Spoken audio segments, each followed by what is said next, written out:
Barakatah Yahweh, Barakatah Yahweh Shah, Barakatah Yahweh, Barakatah Yahweh Shah. All praises to Yahweh, Bahashem Yahweh Shah, Bahashem Rekakadash. Now, when you look at the pretty much war strategy that these Edomites is using, it goes back to the history of the Edomites. See, because when you look at the history of how they operate in war, you can understand what they're doing today. So the Trojan horse is a perfect example. Now they tell you that this is something that the Greeks did, but it was, first of all, it was no such thing as Greeks. These individuals took over the land that was called Greece, or the Greeks was living in, inhabiting, but it was the Edomites that took the land over. They was calling themselves Macedonians, and these was Edomites. Now, I can prove that statement with one verse to show you. Okay, let's see here. Let's get Maccabees 1:1.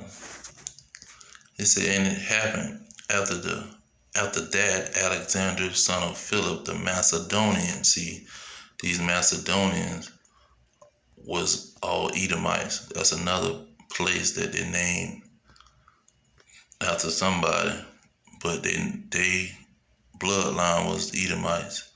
It said, who came out of the land of Shittim, had smitten Darius, king of the Persians and Medes, that he reigned in his stead the first over Greece. Okay, because this so-called Greece or Greek nation was just the Edomites, and Alexander was one of the first big kings that made it a powerful kingdom. Because it said in verse 2, they made many wars and won many strongholds and slew the kings of the earth. So he made them a major kingdom.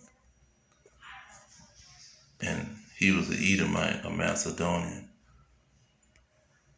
Now, let me get another Macedonian Edomite. Let's see. Esther.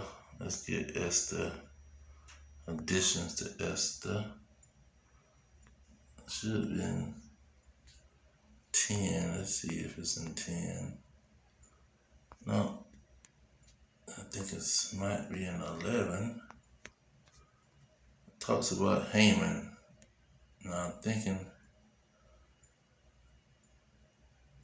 Haman is identified as a Macedonian in additions to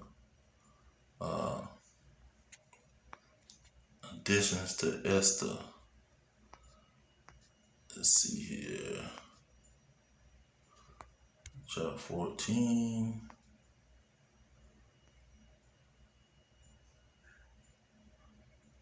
Okay.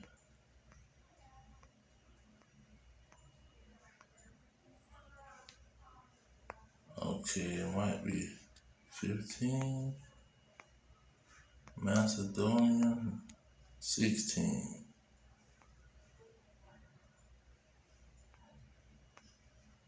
There it is. 16 and 10. It says, for Ammon, a Macedonian, the son of Amatha.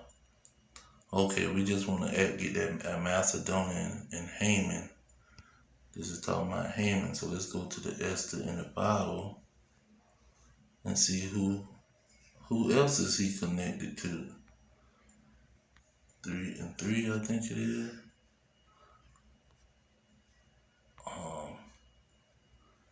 Let's see. Haman. Chapter 3. It gave his lineage. First verse. It says, after these things did King Azarias promote Haman, the son of Hammedatha, the Agagite. Okay. Agag, he go back to Agag. And who Agag go back to? Who does Agag go back to? Let's see here. Agag, Saul spared, but Saul and the people spared Agag. Okay, Agag.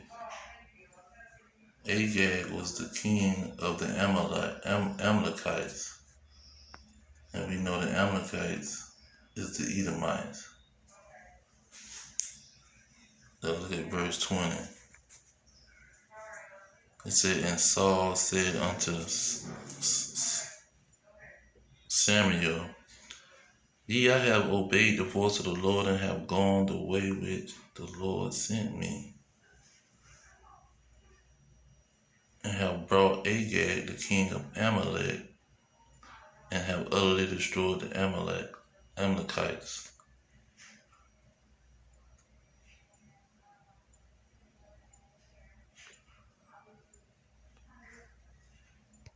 So now let's go to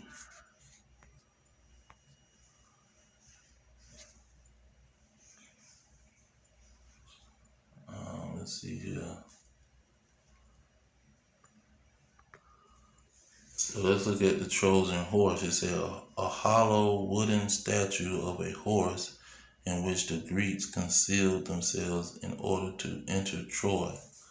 So they used this Trojan horse pretty much as a trick to enter into Troy. And so they pretty much used this as a war strategy. Now this goes back to their forefather.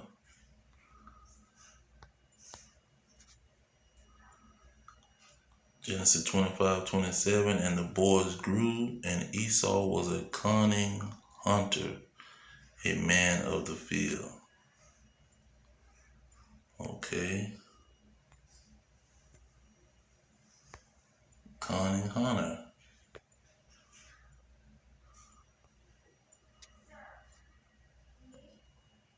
Look at verse 6. It says, how are the things of Esau searched out? How are his hidden things sought up? See, Esau likes to hide. The nation of Edom likes to hide things. They move in secrecy.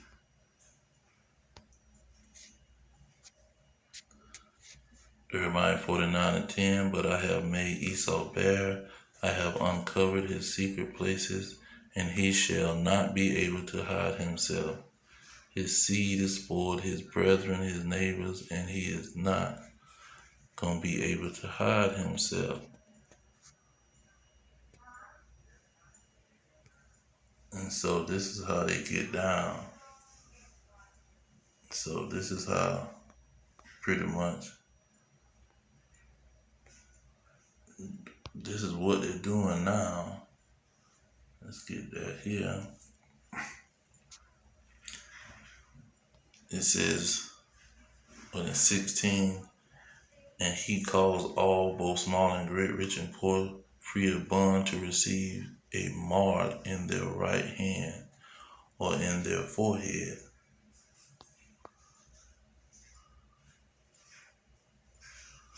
Okay. 16:2, and the first went and poured out his vial upon the earth, and there fell a noisome and grievous sore upon the men which had the mark of the beast.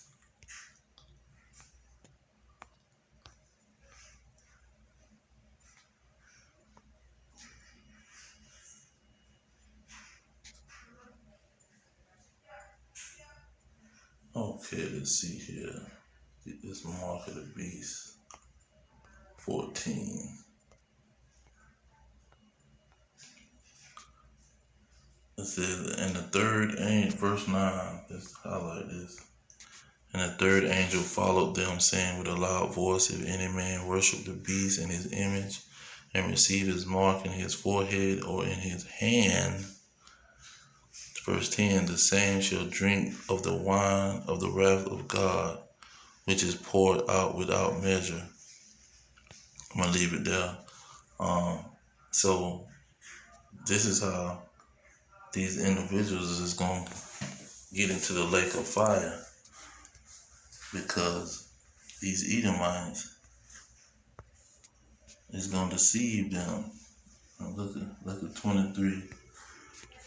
I'm going to start from merchants. It say, for thy merchants were the great men of the earth, for by thy sorceries were all nations deceived.